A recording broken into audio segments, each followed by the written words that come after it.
পথের দিশারি। দিয়ে কথা শুনতে হবে, তাহলে সে কথায় ভেজালের সম্ভাবনা। যালিকাল কিতাবু লা রাইবা ফীহি, এমন একটা কিতাব আল্লাহ দিয়েছেন যে কিতাবে সন্দেহ তো দূরের কথা লেশ মাত্র নেই। কথা বুঝতেছে? এখানে গুরুত্বপূর্ণ একটা তথ্য আছে। এখানে আলেম নেই? ও আলেম কোনটা? হ্যাঁ, আমি একটা শব্দ বলবো না, ভালো করে খেয়াল করেন। এই যে জালিকাল কিতাব, কিতাবের আগে আলিফ লাম দেওয়া, এটা খেলা করার জন্য দিয়েছে। কোরআনের প্রতিটি শব্দ কিন্তু গবেষণামূলক। আমি তাফসীর পড়তে গিয়ে দেখেছি আলিফ লাম কেন আল্লাহ দিলেন। ফি জিলালিল কোরআনে মুফাসসির লিখেছেন, এই পৃথিবীতে কিতাব মাত্র একটা, তার নাম কোরআন। আর যা আছে দুনিয়াতে সব কোরআনের ব্যাখ্যা। কথা বুঝতেছেন? কোরআনের আগে আলিফ লাম দিয়েছেন আল্লাহ, কিতাবের আগে নির্দিষ্ট করে দিলেন এই জন্য যে হেদায়েত দেওয়ার মতো কিতাব এই পৃথিবীতে একটা এখন আছে, তার নাম কোরআন। কোরআন যদি কাউকে হেদায়েত দিতে না পারে, পথ দেখাতে না পারে, বুঝতে হবে ওর কপালে হেদায়েত নেই।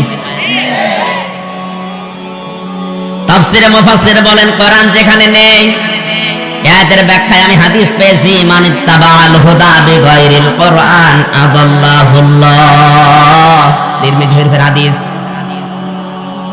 কোন মানুষ যদি কোরআন বাদ দিয়ে পৃথিবীর কোন জায়গায় হেদায়েত পাওয়ার জন্য যায়, ওর নিয়ত ভালো ছিল যে আমি ভালো হওয়ার জন্য যাচ্ছি, কিন্তু কোরআন সেখানে ছিল না, এজন্য আল্লাহ নিজে দায়িত্ব নিয়ে তাকে গোমরা বানিয়ে দেয়। শব্দের দিকে খেয়াল করেন তো, আদাল্লাহুল্লাহ, আদাল্লাহ ইউদিল্লু বাবে ইফআল থেকে এসেছে। শব্দটা যদি দল্লা নবীজি বলতেন দল্লা ইয়াদিল্লু, বাংলা অর্থ আসতো আপনি নিজেই নিজেকে খারাপ বানিয়ে ফেলেছেন। আদাল্লাহ বাবে ইফআল থেকে আসার কারণে বাংলা অর্থ দাঁড়িয়েছে আপনার হয়তো নিয়ত ভালো ছিল, কিন্তু কোরআন সেখানে ছিল না, এজন্য আপনি ভালো হওয়ার নিয়ত গিয়েছিলেন। আল্লাহ নিজে দায়িত্ব নিয়ে আপনাকে আরো খারাপ বানিয়ে দেবে। কেন বলেন তো? বাবাকে বাবা বলে ডাকে মানুষ, অনেকে শ্বশুরকেও বাবা বলে ডাকে। ডাকে না? শ্বশুরকে বাবা বলা জায়েজ আছে না? জায়েজ আছে, কিন্তু নিজের বাবার সামনে যদি বারবার বাবা বাবা করে ডাকেন, আপনার বাবার মনে কষ্ট লাগবে না? কেউ জিজ্ঞাসা করলে যে তোর বাপ কোনটা, নিজের বাবা বাদ দিয়ে শ্বশুরকে দেখায়, তাহলে বাবার মনে এই দুঃখ লাগবে যে এটা জন্ম দিয়ে ভুল করলাম। নিজের বাবার সামনে শ্বশুরকে যদিও বাবা বলা যায় যাচ্ছে, তারপরও যদি বেশি বেশি ডাকেন, আপনার বাবার মনে যেমন দুঃখ লাগার সম্ভাবনা। কোরআন দিয়েছে আল্লাহ হেদায়েত দেওয়ার জন্য। কোরআন বাদ দিয়ে পৃথিবীর কোন জায়গায় যদি আপনি ভালো হওয়ার নিয়তে যান, আল্লাহ বলেন ঠিক আছে, যা দেখি তোর কোন বাবা হেদায়েত দেয় দেখছি। এজন্য দেখতে পাই আজ 48,000 দরবার থেকে হেদায়েতের কিছু পাওয়া যায় না, কারণ কোরআন সেখানে চলে না, ওর বাবার নিয়ম চলে। আমি আপনাকে ওখানে যেতে নিষেধ করছি না, যাবেন ওই জায়গায় যেখানে কোরআন পাওয়া যায়, কোরআনের কর্মসূচি চলে। আপনি সত্যি বুকে হাত দিয়ে বলতে পারবেন একটা দরবারের নাম যে এই দরবারে কোরআনের কর্মসূচি চলে, বাবার নিয়ম নীতি চলে না? দেখান, আমি সেখানে যাব। নেই। ওখানে গেলে আগে জিকির ধরিয়ে দেয়, হো হো করবে। এটা জিকির, জিকিরের নাম জিকির। জিকিরের শব্দ 4টা, স্পষ্ট হাদিস। সুবহানাল্লাহ, আলহামদুলিল্লাহ, লা ইলাহা ইল্লাল্লাহ, আল্লাহু আকবার। জিকির যদি করতে চান এটা ইবাদত, এই 4টা শব্দ দিয়ে করবেন। এক কথা বলছেন এখানে। আর জিকির কিভাবে করবেন ওই নিয়ম আল্লাহ কোরআনে দিয়েছেন যে এইভাবে করো। আযকুর রাব্বাকা ফি নাফসিকা তাযাররুআ ওয়া খিফাতা ওয়া দুনাল জাহরি মিনাল কওলি ইলা আখির আয়াত। সূরা আরাফ 9 নম্বর পারা 15 নম্বর পৃষ্ঠা 13 নম্বর লাইনের 104 নম্বর আয়াতে আছে। প্রথম অংশে পাবেন তাফসীর ইবনে কাসির। আল্লাহ পাক বলেন আমাকে ডাকবা মনে মনে। কিভাবে? 1 নাম্বার পদ্ধতি এটা মনে মনে, 2 নম্বরে আবেগ জড়িত কণ্ঠে, কান্না জড়িত কণ্ঠে, 3 নম্বরে গোপনে গোপনে, 4 নম্বরে আওয়াজ বাদ দিয়ে। এই 4টা শব্দ বুঝেছেন কিনা বলেন? আল্লাহকে ডাকার পদ্ধতি আল্লাহ নিজে শেখালেন। উযকুরুল্লাহ, তোমরা জিকির করো আল্লাহর, কামা আল্লামাকুম, যেমন ভাবে আল্লাহ তোমাদের শিখিয়েছেন। তা আল্লাহ শিখিয়েছেন কয় পদ্ধতি? আরো জোরে।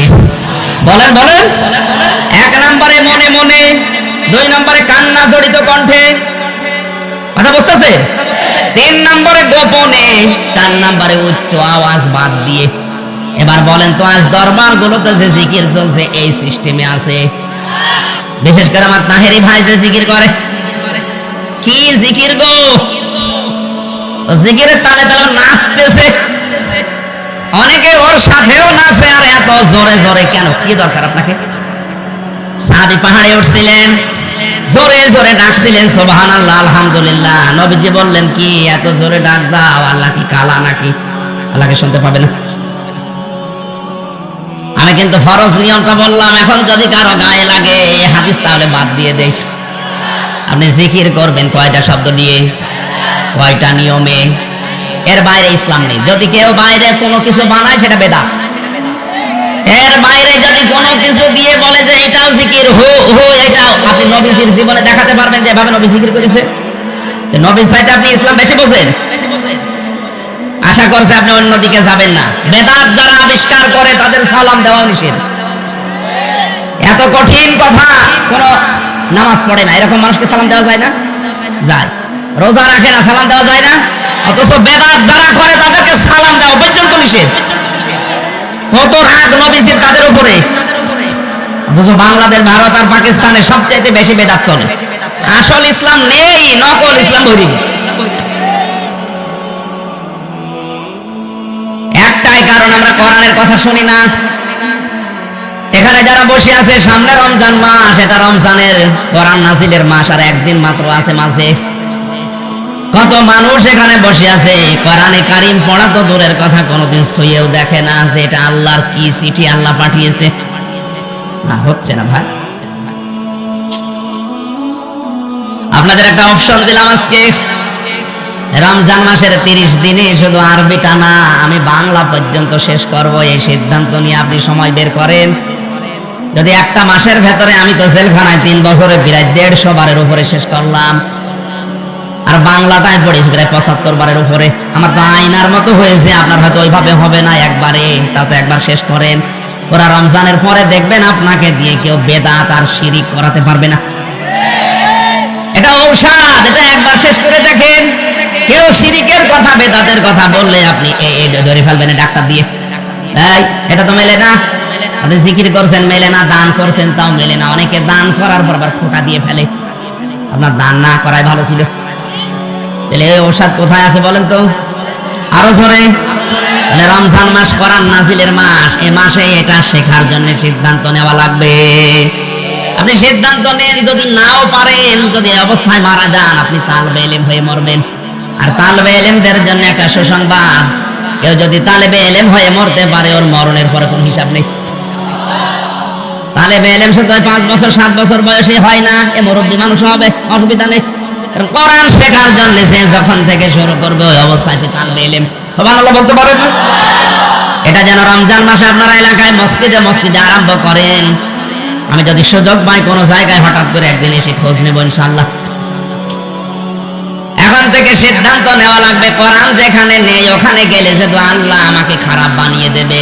সুতরাং সেই দরবারে কোরআন নেই, ওই দরবার যদি আমার বাবাও তৈরি করে, আমি ওই দরবারে যাব না। রাজি আছেন? যে দলে কোরআন নেই, ওই দল যদি আমার বাবা প্রতিষ্ঠা করে, ও দলে আমি নেই। এটা শুধু সামিয়ানার নিচে না, মানে আপনি এটা মানতে পারবেন তো যে কোরআন যেখানে নেই, সে পীরের দরবার হোক, কোন দল হোক, আমি সেখানে নেই। কারণ ওখানে থাকলে আমাকে গোমরা বানিয়ে দেবে কে? না আমির হামজা বানাবে না, বানাবে সরাসরি কে? এজন্য আজ হাজারো দরবারে মানুষ ভালো হওয়ার নিয়তে যায়, কিন্তু খারাপ হয় বেশি। এর প্রমাণ আমার লালনের মাজার কুষ্টিয়ায়। এই নারায়ণগঞ্জ থেকে কত মানুষ ভালো হওয়ার নিয়তে যাচ্ছে যে আল্লাহর ওলি শুয়ে আছে, অথচ সারা দেশ গছিয়েছে, কয় মন গাঁজা না পাবেন তার সাথে বেশি গাঁজা ওখানে পাবেন। লালনের ভক্ত জেলখানায় দেখলাম কাশিমপুরে, ও ভক্ত কি করবে, গাঁজা খাওয়ার জন্য পুলিশ ওরে ধরে দিয়েছে জেলে। ও বেটা ভেতরে এসে বারান্দায় গাঁজার গাছ লাগিয়েছে। কি নেশা বলে, ওরে পুলিশে ধরে দিয়েছে গাঁজা খাই, এই জন্য ও এসে গাঁজার গাছ লাগিয়েছে। জেলারে বলছে ওর পর থেকে বারান্দায় কিছু রাখা ওর জন্য নিষেধ। এখন আর কিছু রাখতে দেয় না বারান্দায়। আগে কিছু মানুষ গাছ মাছ লাগাইতো, ওই যে ঝাল গাছ, ফলের গাছ মাছ, এখনো গাজার গাছ লাগিয়ে পুরা বদনাম করে তুলিস। আমি শুধু হাসির জন্য বলি না, আজকে থেকে যদি এই সিদ্ধান্ত নিয়ে রমজানের একদিন আগে আপনি যদি বলতে পারেন যে কোরআন যেখানে নেই আমি ওখানে যাব না, তাহলে আমার আর ওয়াজ করার দরকার নেই। আপনি কথার ওজন টের পাননি এখনো? যারা টের পেয়েছে মুখ খুলছে না। সিদ্ধান্ত সত্যিই কি নিতে পারবেন না লোক দেখানোর জন্য বললেন? না, আপনি পারবেন না। কারা পারবেন দেখি হাত তোলেন তো। ওয়াজ হয়ে গেছে, আমি মোনাজাত করে দিলাম। না মানে কোরআন যেখানে নেই ওখানে যাবেন না, তাহলে দেশে আর কিছু থাকে? দড়ি ছাড়া বেঁধে ফেলেছি, দড়িও লাগে নাই বাঁধতে। নবীজি বলেন আমান আমিলা বিহি উজরা, যারা কোরআনের আমল করবে আল্লাহ নিজে তাদেরকে পুরস্কার দান করবেন। কোরআনে 500 আমল আছে, কয়টা? এর ভেতরে যে কালকের দিন পরে যেটা শুরু হবে এটা কোরআনের আমল। নাম কি? সিয়াম বা রোজা। ইয়া আইয়ুহাল্লাযীনা আমানু কুতিবা আলাইকুমুস সিয়াম কামা কুতিবা আলাল্লাযীনা মিন ক্বাবলিকুম লাআল্লাকুম তাত্তাকুন। সূরা বাকারার ভেতরে আল্লাহ জানিয়েছেন ঈমানের দাবি করো। আমাদের ঈমানের দাবি আছে না নেই? আমরা ঈমানদার না বেঈমান? ঈমান যদি থাকে তাদের উপরে আমি লিখে দিলাম, প্রতিভা দিয়েছেন আল্লাহ। অন্যান্য ফরজ ইবাদতের ক্ষেত্রে যেমন ফারাজা দেওয়া, আল্লাহ এখানে প্রতিভা দিয়েছেন, লিখে সই স্বাক্ষর করে দলিল করে দিলাম। এই যে জমিনটা এখানে পড়ে আছে, এটা যদি মিজান সাহেব বলে আমি মসজিদে দিয়ে দিলাম, ওনার মুখের কথার কোনো দাম আছে? উনি যদি এটা দলিল করে সই স্বাক্ষর করে মসজিদ কমিটিকে দেয়, এই জমির দাম আছে না? আল্লাহ বলেন রোজার বিধানটা আমি কিন্তু মুখে মুখে বলে দেইনি, এটা আমি লিখে দিয়েছি। কুতিবা আলাইকুমুস সিয়াম, এটা আমি লিখে দিলাম তোমাদের উপরে রোজা। কামা কুতিবা আলাল্লাযীনা মিন ক্বাবলিকুম, যেমন তোমাদের পূর্বে এটা লিখে দিয়েছিলাম। তাহলে রোজার এই বিধান, সিয়ামের এই বিধান শুধু আমাদের না, আমাদের পূর্বে যত জাতি আল্লাহ পাঠিয়েছেন প্রতিটি নবীর শরীয়তে এটা ছিল। এই কথা বলুন, অনেক দামি জিনিস এটা। কেউ যদি রোজা রাখতে পারে রোজার মতো, আল্লাহর নবী বলেন কিয়ামতে আল্লাহ জান্নাতে যাওয়ার জন্য যত গেট বানিয়েছে তার ভেতরে রাইয়ান নামে একটা গেট আলাদা, ওখানে সবাইকে প্রবেশ করতে দেবে না, শুধু সিআইপি ভিআইপি যারা, এই ভিআইপি সিআইপির ভেতরে তারা হবে ওই গেটের মালিক যারা রোজা রেখেছিল। ফামান শাহিদা মিনকুমুশ শাহরা ফালিয়াসুমহু, তোমাদের ভেতরে কেউ যদি রমজান মাস পায় সে যেন অবশ্যই রোজা রাখে। আর একটা দিন পরে যেহেতু এটা আসছে, নবীজি রমজানের প্রস্তুতি নিতেন 6 মাস আগে থেকে, আর আমরা মাত্র একটা দিন পাচ্ছি সামনে। সুতরাং এখন থেকে প্রস্তুতি নেওয়া দরকার যেন 30টা রোজা আমার জীবন থেকে না সরে যায়। যত কষ্ট হোক আমি রোজা রাখবো। রোজাদারের মুখের দুর্গন্ধ পর্যন্ত আল্লাহর কাছে মেশক আম্বরের চাইতেও বেশি প্রিয় মনে হয়। নবীজি বলেন যারা রোজা রাখে তাদের জন্য 2টা খুশির সময় আছে। একটা হচ্ছে যখন সেই লোকটা ইফতারি করে। একটা রোজা রেখে ইফতারি করার ভেতরে একটা আনন্দ আলাদা, রোজা না রেখে ইফতারি অনেকে করে, এর ভেতরে একটা সোর ভাব আছে। অনেকে মনে করে যে রোজা রাখি না একটা ফরজ লঙ্ঘন, আবার ইফতারিও করবো না, ডবল গুনাহগার হবো। খাই আরে ভাই, ইফতারি তো আপনার জন্য না, ইফতারি ওই লোকটার জন্য আনন্দের। আল্লাহ তার ভেতরে আনন্দ রেখেছেন যে লোকটা সারাদিন হক আদায় করে রোজা রাখতে পেরেছে। ফিতরিহির অর্থ 2টা, একটা ইফতারি আর একটা যখন মানুষ 30টা রোজা রাখার পরে ঈদুল ফিতরের নামাজ আদায় করে বাড়িতে আসে ঈদগাহ থেকে, নবীজি বলেন ওই লোকটাকে যেন তার মা কেবল প্রসব করেছে। পেছনের অপরাধ একেবারে আল্লাহ নিশ্চিহ্ন করে দেয়। রমদন শব্দ থেকে যেহেতু এটা আছে যে রমজান, রমদন থেকে এটা জ্বালিয়ে দেওয়া, পুড়িয়ে দেওয়া, নিঃশেষ করে দেওয়া, শেষ করে ফেলা। সুতরাং রোজার মতো রোজা যদি কেউ রাখতে পারে তার জীবনের অপরাধ সব আল্লাহ শেষ করে দেয়। সিদ্ধান্ত নিয়ে যাবেন আজকে থেকে যে রোজা আমি যত কষ্ট হোক ভাঙবো না। কত মানুষ এখানে বসে আছে মনে মনে ভাবে যে আমার গ্যাস মানে রোজা রাখলে গ্যাস আরো ভালো হয়। এই পৃথিবীতে একজন মানুষের জীবনে আমি পেয়েছি যে লোকটা সারা জীবনে সবচাইতে বেশি সুস্থ জীবন কাটিয়েছে। হযরতুল নূহ আলাইহিস সালাম 950 বছর হায়াত পেয়েছিলেন, 950 বছরই প্রায় তিনি রোজা ছিলেন। তারা জিজ্ঞাসা করেছে শেষ বয়সে মানুষেরা আপনি দুনিয়ায় কি পেয়েছেন? বলে আমি সবচাইতে বেশি সুস্থ জীবন কাটিয়েছি, কারণ আমি সারাটা জীবনের সব সময় পুরা রোজা ছিলাম। আপনি রোজা রাখতে পারেন না বলেন আমার গ্যাস আরো ভালো হবে রোজা রাখলে। মাসে 3টা দিন নবীজি রোজা রাখার কথা এমনি এমনি বলে নাই, সপ্তাহে 2 দিন সোমবার বৃহস্পতিবার খেলা করার জন্য না।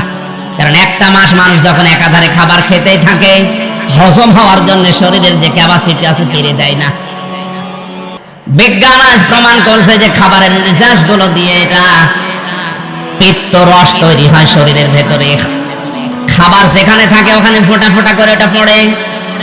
আল্লাহ পাক যে অপচয় করেন না, ইন্নাল মুবাদদিরিনা কানু ইখওয়ানাশ শায়াতিন, আয়াতের ব্যাখ্যায় বিজ্ঞান ভিত্তিক তাফসীর আমি পেয়েছি।